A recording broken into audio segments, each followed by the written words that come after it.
All right. Hey, hello and welcome. It is Monday morning, November. We are glad that you're here and looking forward to just giving you a short lesson on what to teach our children. Okay. What to teach our children. I encourage you to stop in every Monday, listen to this, pick up the topic, and put it in your mind. Listen to it on your own. Then later on, go through when you have time and you can write it down and write down the verses and put some thoughts together each day on what to teach your children. You ought to pick one of these verses as a memory verse. And so that's our memory verse for the week on this topic. And then here's 7 lessons. So you have 7 different days you can teach these. So what we encourage you to do, that's what the book is. By the way, if anyone wanted to get the book, you can go to fixfamilies.com and order the book there. Fixfamilies.com and order the book. Or you can listen in here. The book has already written out everything there. This is me just teaching it. So Solomon taught, the lesson this week is on finances. What Solomon taught his son about finances, so good, so important, so big. God looks at what we do with the finances to see if he can trust us with true riches. Okay, it really is a big deal. The parable of the talents, the parable of the pounds, where he's seeing, okay, can I trust you with money? Can I trust you with these finances? So it's a big deal to teach our children this. Solomon taught his son about that a lot. 16 times Solomon taught his son about rich. 17 times, totally separate, taught him about riches.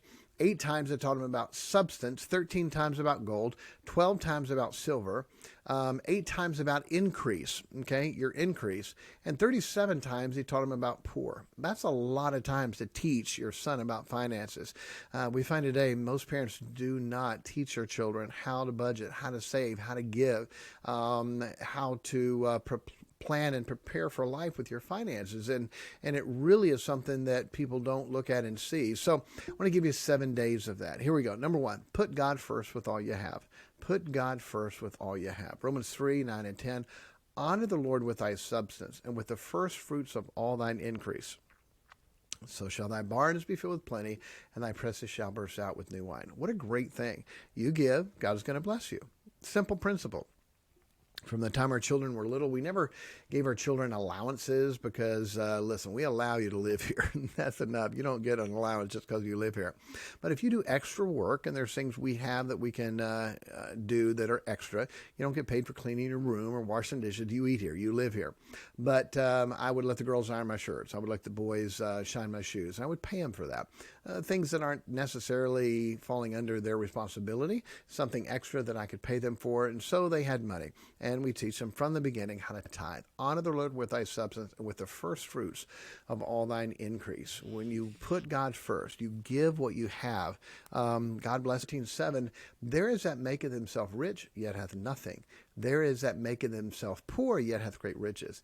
Go, put God first with all you have.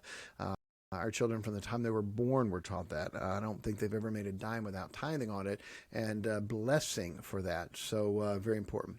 All right, day 2, wisdom is better than silver and gold. Wisdom is better than silver and gold. We'll have a whole lesson on wisdom, so these cross over a lot. But happy is a man, Proverbs 3, 13 and 14. Happy is the man that findeth wisdom, and the man that getteth understanding, for the merchandise of it. What? The merchandise of wisdom and understanding is better than the merchandise of silver, and the gain thereof than fine gold.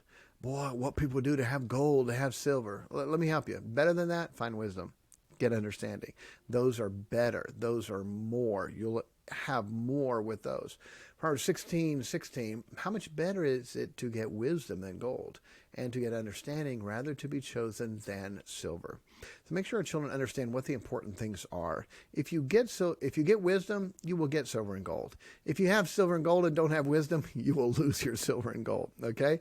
It's that simple. Help them. Teach them that. With your children are smaller, all right, here's a gold coin and here's wisdom. Which would you choose? I want the gold. No.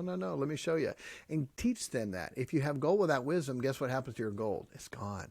But if you have wisdom, guess what you get? You get more gold. Great illustration to help them to understand that. All right, day 3, instruction, knowledge, and a good name is better than gold. Okay, we're talking about finances. It's important, and we need them to live and survive, but there are things that are more important than that, and our children need to be taught that at a young age.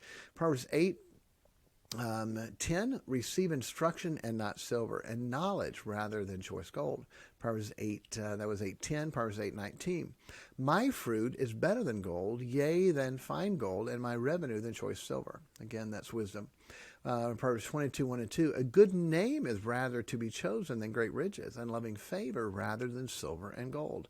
So a good name, knowledge, wisdom, instruction, favor, all those are better than silver and gold. Verse 2, the rich and poor meet together. The Lord is maker of them all. So teach them, son, you listening to instruction, you gaining knowledge, you getting wisdom is way better than silver and gold. Son, you having a good name. Even a child is known by his doings, what we do. People know, oh, that kid, he's rebellious. That kid, he's a bad attitude. That kid, he's a thief. That kid, even a child is known by his doings. Son, you want a good name that works hard. Yes, ma'am. No, ma'am. Please. Thank you. Respectful, hardworking, obedient. That's what you want. Day 4. You'll be poor if you're a slacker or lazy. Proverbs 10:4. He becometh poor that dealeth with a slack hand, but the hand of the diligent maketh rich. The hand of the diligent maketh rich. It's nice to have finances. Guess how you get that? By working hard. The hand of the diligent. Whatsoever thy hand findeth to do, doeth it with thy might. Teach your kids that. Hey, when you give them a job to do, don't let them slack. Don't let them do it lazily. Make sure they work. Do it hard. Let them realize a lot more time to play and have fun once you do your work, and you do it diligently. You work hard. You get it done. Get it out of the way. Do those things first, and you can enjoy life a lot more. A slacker. Make sure when you're teaching your kids, especially your boys, how to shake hands, to squeeze it. We told our little boys when they were young, when you shake a man's hand, you squeeze it as hard as you can. You try to hurt him. You're not going to hurt a man with it, but boy, I don't know how many men have said, boy, you got a good handshake there, son. And they smile and big. Hey, we taught them that. Don't be a slacker. Whatsoever your hand findeth to do, doeth it with thy might. Work is so important. We'll have a whole lesson on work, but again, they cross over. So you'll be poor if you're lazy. You'll be poor if you're lazy. All right, day 5. If you trust in your riches, you'll fall. Very simply, Proverbs 11:28. He that trusteth in his riches shall fall, but the righteous shall flourish as a branch. Okay, I got money. Guess what? Don't trust in it. Some trust in chariots, some trust in horses, but we'll trust in the name of the Lord our God. Money is very easy to be gone. That's not what we trust in. If I have money, I could lose it. If I have God, I can't. If I have God, God can help me to get money if I don't have it or if I lost it. It's more important to have God. Do not trust in your riches. Oh, look at how much money I got saved up. That can be gone in a second. All right. Day 6. Riches will not profit you in the end, only righteousness. Riches will not profit you in the end, only righteousness. Proverbs 11:4. Okay. How important righteousness is. Riches, okay, they're good. There's a place. We need them. They can buy some things and beat us. But the most important thing is righteousness. It's amazing. Silver and gold, the world puts premium on it. That is the most important thing to the world. How many things does God put over the world? Okay. Wisdom, knowledge, understanding, instruction, a good name, and now righteousness. Righteousness is more important than having money. And day 7. If we have mercy on the poor, then we'll be happy. If we have mercy on the poor, we'll be happy. Here's Solomon, richest, wisest man, teaching his son this.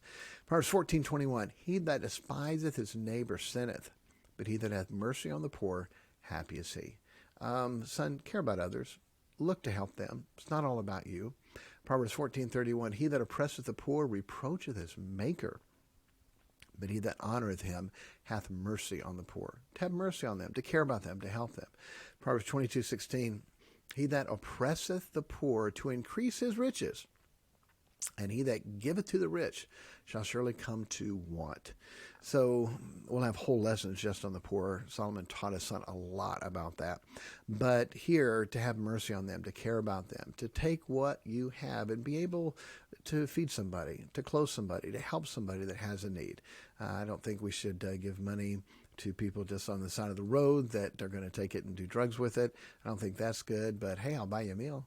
Hey, can I help you in some way that's going to be good for them to do that? Okay. A lot more principles on finances. Obviously, we just picked 7, but pick one of these as a memory verse and then have these 7 and teach them to your children.